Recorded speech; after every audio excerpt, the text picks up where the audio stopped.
Ok, bonsoir à tous, à ceux qui nous suivent. Merci d'être là ce soir encore une fois avec nous. Je suis heureux de vous retrouver, de passer ce temps de réflexion, de partage, de témoignage avec vous. Nous avons passé une belle semaine ensemble, une semaine durant laquelle nous avons eu l'opportunité de réfléchir à plusieurs points, à plusieurs thèmes relatifs à la réconciliation. Je crois que ça a été une semaine intéressante, encourageante, édifiante. Je crois qu'on a pu comprendre des choses, faire des expériences. Si tel est votre cas, n'hésitez surtout pas à laisser vos commentaires, partager ce que vous avez vécu. Si vous avez réussi à entamer une démarche, partagez-le avec les autres, ça fait toujours plaisir, c'est toujours encourageant.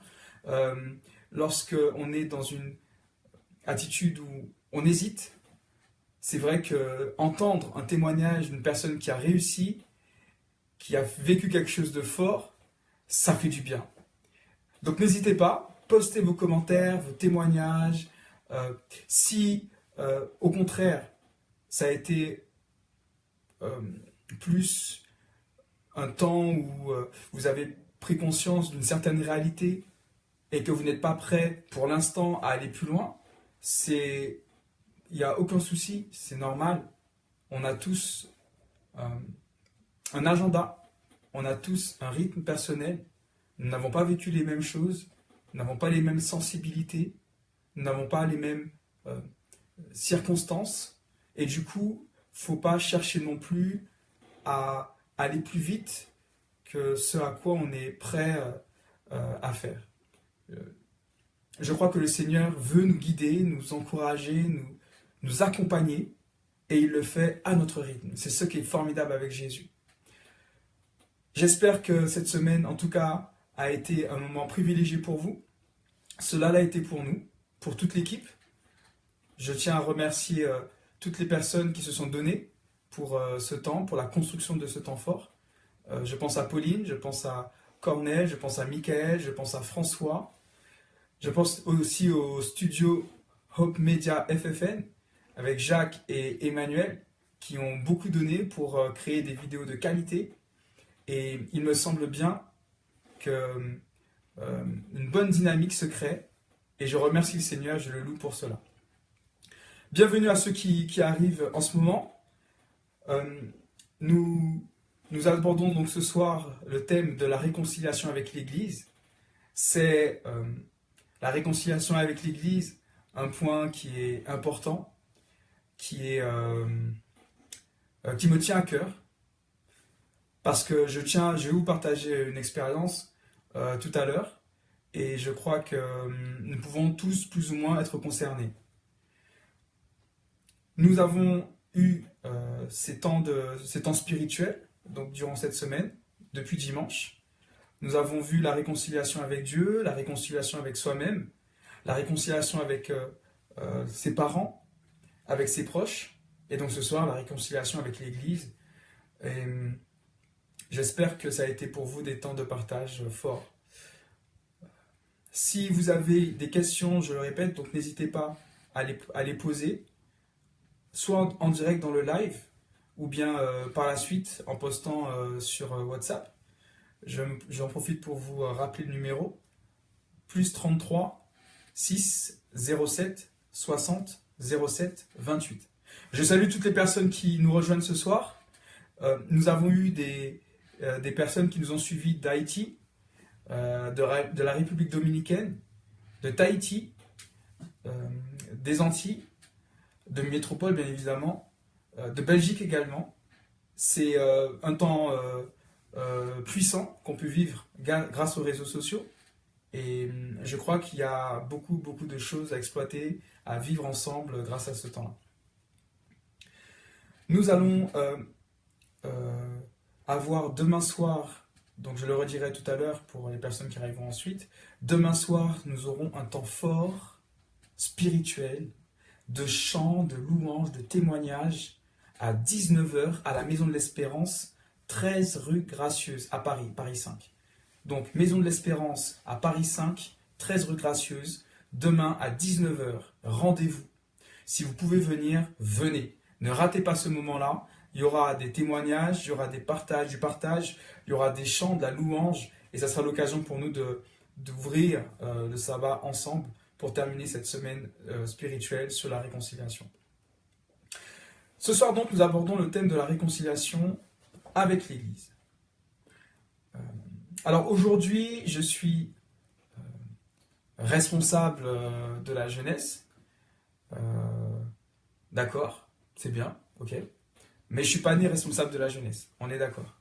Avant d'être responsable, j'étais un jeune d'église. J'ai été explo, compagnon, aîné. Et j'ai eu l'occasion, c'est vrai, de voir des comportements, des attitudes qui n'étaient pas toutes, on va dire, agréables. Oh, on va dire ça comme ça, agréables.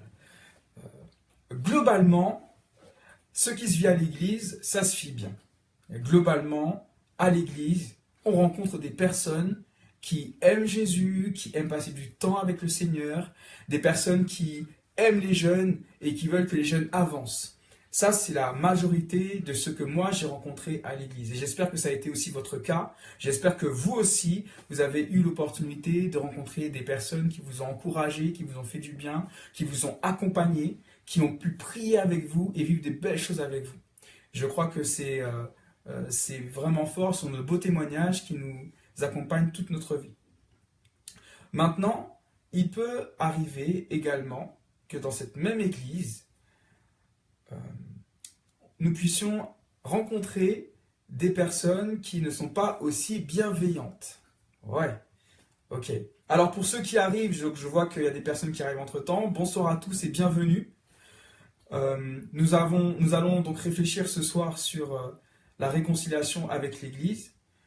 Et donc on pourrait se poser la question, pourquoi faudrait-il que je sois réconcilié avec l'Église? Alors, le témoignage que je voudrais partager avec vous ce soir, c'est ce que j'ai vécu en tant que jeune.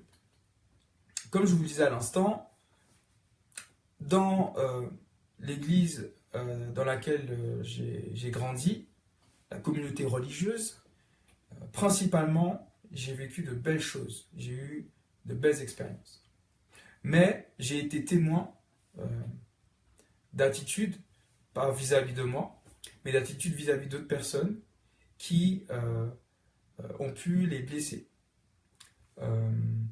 Souvent, on peut s'attendre à ce que les adultes, ceux qui sont plus grands que nous en tout cas, et ceux qui de facto sont à l'église avant nous, qui, on présume, ont une vie spirituelle engagée, épanouie. C'est ce qu'on voit, c'est ce qu'ils montrent. Ils sont à l'école du sabbat, certains prêchent, d'autres sont responsables de département, ils sont au comité d'église. Voilà. Donc on s'attend à ce que ces personnes-là soient irréprochables, en tout cas dans leur spiritualité, dans leur démarche avec Jésus, et que ces personnes-là puissent nous encourager, nous édifier à chaque fois. Il est vrai que ça n'est pas forcément le cas systématiquement. C'est vrai, j'ai pu être témoin d'attitudes qui ont pu blesser des amis et qui ont fait que ces amis aujourd'hui ne sont plus présents. Toutes les personnes qui ont quitté l'église ne l'ont pas quitté parce que elles ont été blessées. Mais la question reste entière. Est-ce que si nous, en tant qu'Église, nous avions donné un bon témoignage, nous avons été accueillants, si nous avions manifesté de l'amour, de la compassion et de la tolérance, si nous avions été présents pour toutes ces personnes, auraient-elles quitté l'Église? Peut-être certaines, en dépit de tout cela, l'auraient quand même quitté. Ok. Mais il me semble bien que beaucoup des personnes qu'on ne voit plus maintenant, beaucoup de nos amis qui ne viennent plus, beaucoup, pas tous, mais beaucoup, ne viennent plus parce qu'ils n'ont pas trouvé dans la communauté un endroit où ils auraient pu être accueillis, entourés et encouragés. Alors, je m'adresse ce soir d'une manière spéciale à toutes les personnes qui ont vécu des choses difficiles à l'église. Toi, Peut-être que tu te sens blessé profondément par ce que tu as pu vivre à l'église. Peut-être que tu as été trahi. Pas forcément par un adulte, mais peut-être par quelqu'un de ton âge. Peut-être que tu as été rejeté. Tu t'es senti rejeté à cause des choix que tu avais faits ou de ton apparence et tu n'as pas reçu l'accueil que tu méritais. Tu t'es senti peut-être abandonné par les personnes qui s'étaient engagées à te soutenir et à te suivre. Tu as peut-être été humilié. Ouais, ouais, j'ai bien dit humilié. Peut-être que des personnes voulant bien faire, finalement finissent par faire beaucoup de mal et un sentiment d'humiliation et d'injustice peut survenir.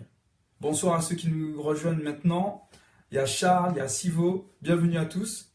Alors, ce soir, et comme ça a été le cas pour tous les derniers temps de réflexion que nous avons eus, la question qui nous est posée, c'est qu'est-ce que je fais avec ce fardeau que j'ai sur le cœur? J'ai beaucoup apprécié l'illustration qu'a utilisée Cornel avec ce poids de 10 kilos qu'on portait jour et nuit, avec lequel on dormait, avec lequel on allait à la douche, avec lequel on s'habillait. C'est compliqué d'avoir un poids de 10 kilos sur la poitrine qui nous pèse, qui nous écrase et qui nous empêche d'être libres. Oui, c'est vrai, des personnes t'ont fait du mal. Et aujourd'hui, tu sens un poids, un fardeau sur ton cœur. À cause de ce que tu as vécu, tu es peut-être découragé ou tu n'as pas envie d'aller plus loin. Alors, mon ami, la démarche qui me semble pertinente et qui me semble intéressante à envisager et à vivre, c'est une démarche en 2 temps. J'en ai parlé dans la vidéo, que j'espère que vous avez pu regarder. C'est une démarche qui t'amène à faire un pas spirituel vers les personnes qui, à l'église notamment, qui ont pu te faire du mal. Cette démarche s'appuie sur Matthieu, au chapitre 5, et au verset 44, donc c'est le Seigneur qui parle à ce moment-là, et il dit, « Moi je vous dis, aimez vos ennemis, bénissez ceux qui vous maudissent, faites du bien à ceux qui vous haïssent, et priez pour ceux qui vous maltraitent et qui vous persécutent. » Ça, c'est quelque chose qui doit donner mal au crâne. C'est pas normal de prier pour quelqu'un qui me fait du mal. C'est pas normal de bénir quelqu'un qui me maudit. Et c'est pas normal d'aimer mes ennemis. Mais c'est la démarche que le Seigneur te propose, que le Seigneur nous propose. Et je crois qu'il y a quelque chose à vivre, qu'il y a quelque chose de pertinent derrière cela. Ok, c'est quelque chose qui n'est pas sensé, qui n'est pas logique, on va dire. Mais si le Seigneur me propose cette démarche-là, c'est forcément qu'il y a quelque chose derrière. Aimer ceux qui, comment Jésus dit ça? Bénissez ceux qui vous maudissent, aimez vos ennemis. D'accord. Lorsque je vais entrer dans une démarche de prière pour les personnes qui m'ont fait du mal, ça va être l'opportunité pour le Seigneur d'intervenir avec puissance sur mon cœur. Je crois que beaucoup de ce que nous vivons, beaucoup de la souffrance que nous portons, est entretenue par l'amertume et la rancune que nous pouvons avoir. Je ne dis pas que ce que nous avons vécu est anodin ou léger, non. Nous avons parfois vécu de véritables traumatismes.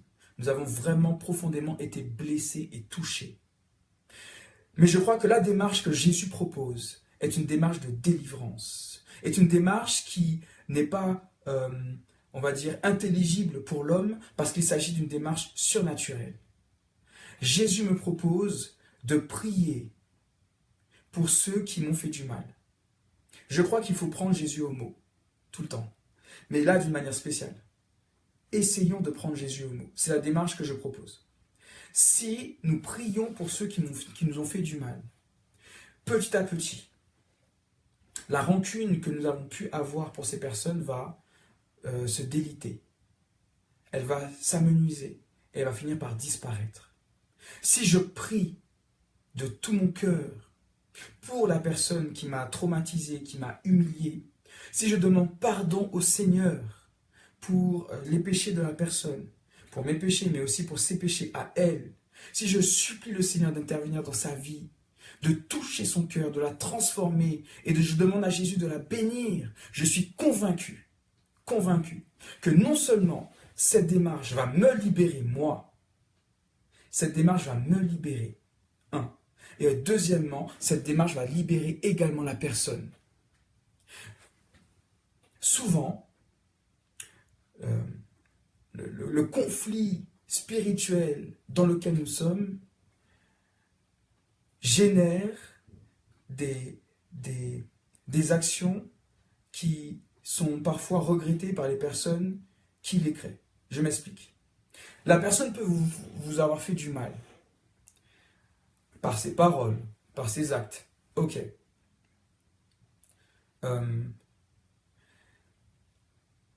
Aujourd'hui, souvent, je l'ai vu, les gens regrettent.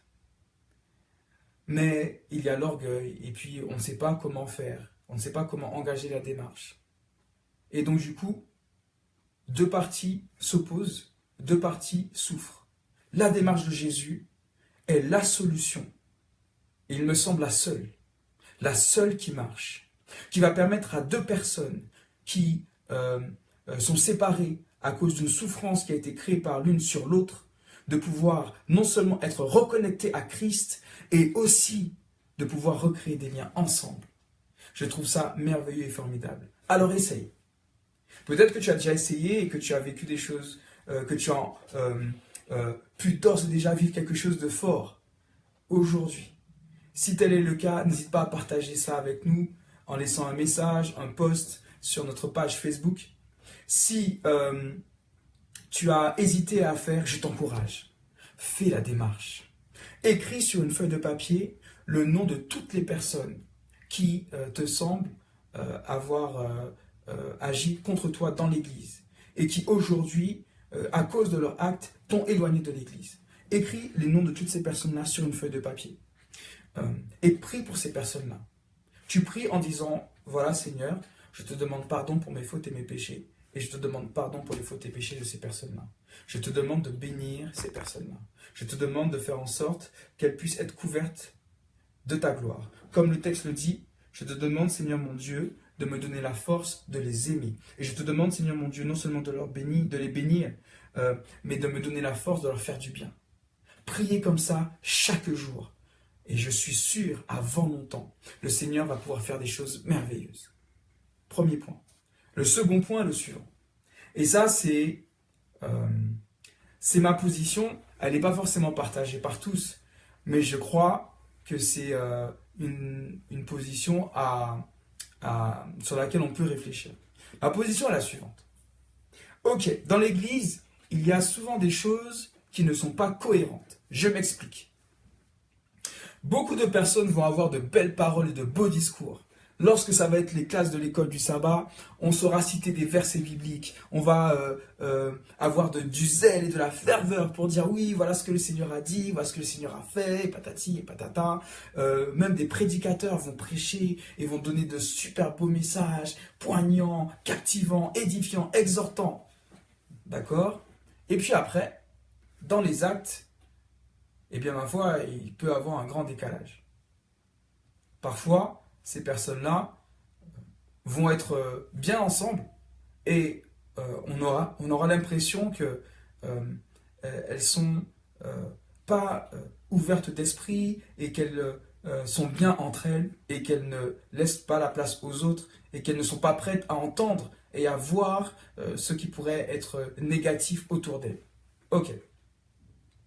Si toi tu pars, toi qui vois les choses différemment, toi qui vis les choses différemment, si toi tu t'éloignes de l'Église, si toi tu quittes l'Église, comment l'Église va-t-elle un jour pouvoir changer?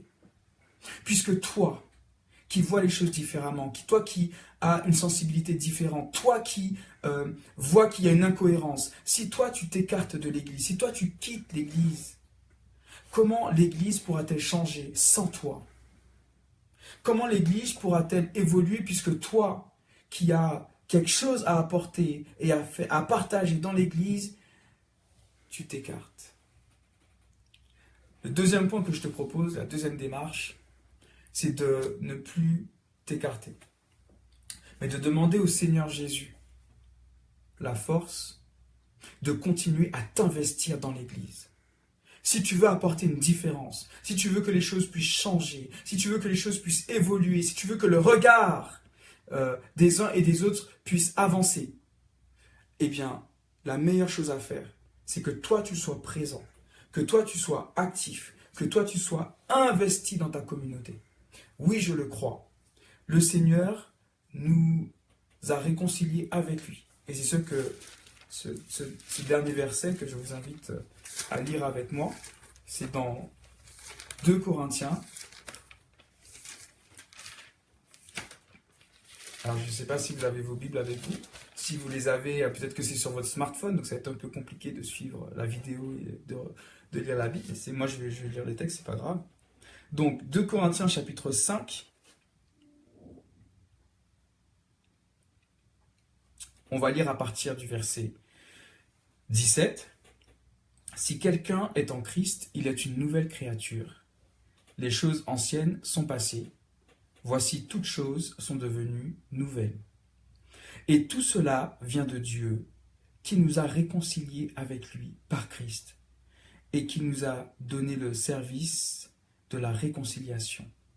Car Dieu était en Christ, réconciliant le monde avec lui-même, sans tenir compte aux hommes de leurs fautes. Et il a mis en nous la parole de la réconciliation.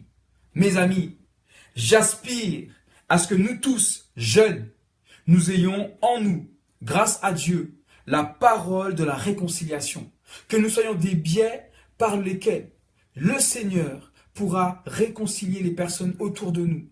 Que nous soyons des biais que Dieu pourra utiliser pour créer une nouvelle dynamique dans nos églises, pour créer une nouvelle dynamique dans nos foyers, avec nos parents, pour créer une nouvelle dynamique avec notre propre interaction avec nous-mêmes, je puis dire, pour créer une nouvelle dynamique avec nos amis. Mes amis, que cette parole de réconciliation soit notre parole à nous, jeunes, que nous puissions vivre cette réconciliation par la grâce de Dieu, que cette réconciliation soit quelque chose qui soit réel, vivant, vibrant, que ce soit quelque chose qui nous fasse briller dans ce monde de ténèbres. J'aspire, mes amis, au nom de Jésus, que nous soyons tous des ouvriers de paix et des ouvriers de réconciliation, et que les adultes, ceux qui peut-être parfois nous ont regardé de haut, c'est pas la majorité, mais parfois on peut nous regarder de haut. Ok, que ceux qui ont peut-être parfois regardé les jeunes de haut puissent être étonnés par cette démarche de réconciliation, par cette parole de réconciliation, par ce beau témoignage que nous vivons avec Jésus. Je prie, mes amis, et je souhaite que nous puissions tous prier ensemble, que notre jeunesse puisse prier ensemble autour de ce sujet de la réconciliation, pour que nous soyons des facteurs de réconciliation dans nos églises, dans des églises qui sont parfois séparées par des clans, que nous ne puissions plus être simplement des spectateurs, mais que nous soyons acteurs de la réconciliation dans nos communautés.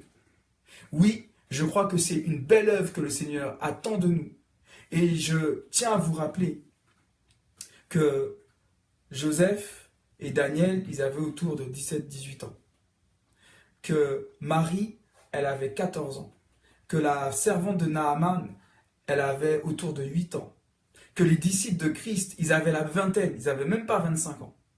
Toutes ces personnes jeunes ont été appelées par Jésus pour pouvoir être de puissants instruments entre ses mains, pour faire bouger les choses, pour amener une nouvelle dynamique. Et je crois que le Seigneur souhaite et attend que nous tous, nous puissions entrer dans cette démarche pour insuffler une nouvelle dynamique dans notre fédération.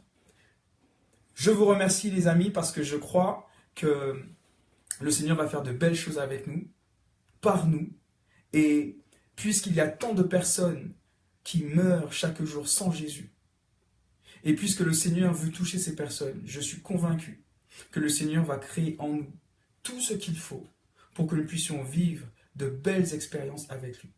Je vous encourage donc à continuer vos démarches, que ce soit une démarche de réconciliation avec le Seigneur, que ce soit une démarche de réconciliation avec vous-même, avec vos parents, avec vos proches ou avec l'Église. Continuez à prier pour cette démarche-là. Continuez à intercéder pour ceux que vous connaissez qui sont en lutte.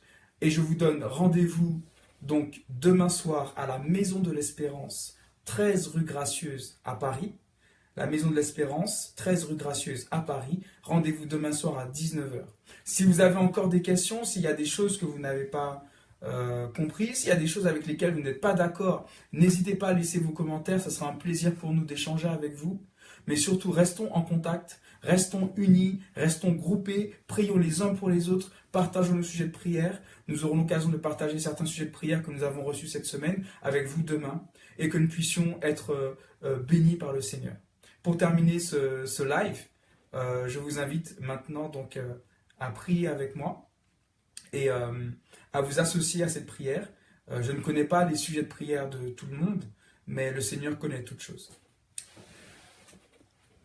Seigneur, je te remercie pour ces 5 jours durant lesquels nous avons prié et durant lesquels nous avons pu avoir l'occasion d'entrer dans des démarches avec toi. Peut-être que certains ont déjà remporté la victoire et nous te remercions pour cela. Nous te louons et te glorifions parce que tu es le Dieu de la victoire. Peut-être que certains sont encore en lutte et ont envie d'entrer dans cette démarche de réconciliation et qu'ils n'y arrivent pas encore. Mais toi, Seigneur, tu es le Dieu de la réconciliation. Tu es celui qui est capable de créer la réconciliation. Tu es celui qui est capable d'adoucir, d'apaiser les souffrances, de réparer les cœurs, de guérir les cœurs brisés.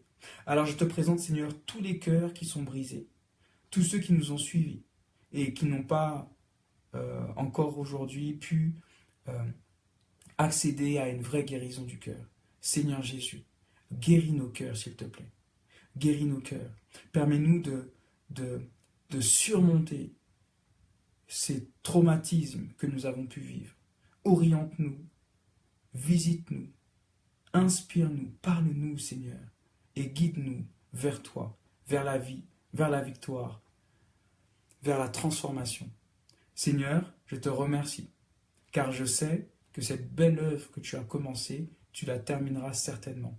Je te demande donc de bénir toute cette belle jeunesse qui est prête à avancer avec toi et à accomplir de belles choses avec toi. Bénis-nous tous et que toute la gloire te revienne à toi seul. Bon Père Céleste, je t'ai prié au nom de Jésus. Amen. Amen. Merci en tout cas de nous avoir suivis. Ça a été une belle expérience pour nous. J'espère que ça a été une belle expérience pour vous. Et je vous rappelle notre rendez-vous demain soir, 19 heures, à la Maison de l'Espérance, 13 rue Gracieuse à Paris. Que Dieu vous bénisse abondamment. À bientôt.